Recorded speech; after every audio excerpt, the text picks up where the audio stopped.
Today, we're making easy Caesar salad from scratch. And trust me, once you try this dressing, you'll never go back to store-bought. First, I grated 2 cloves of garlic. Don't use more than that because the dressing can be too pungent. Grating makes it easier to finely chop and turn into a smooth paste. Next, chop the anchovies together with the garlic until it becomes a paste like this. This is what gives Caesar dressing that deep, savory flavor. Then transfer it to a bowl.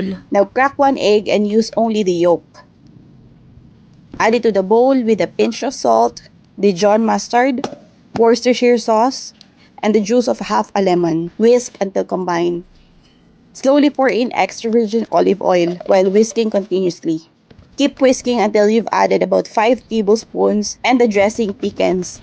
I added a little more salt, then grated Parmesan cheese. And whisk again until creamy and smooth like this. For the greens, I'm using romaine lettuce. I trim the top and slice it down in the middle because I like bigger bites. Place the lettuce in a deep bowl, pour over the dressing, and mix until fully coated. Fry your bacon until crispy, chop into small pieces, and sprinkle on top. And that's it. Fresh, creamy, crunchy Caesar salad made from scratch.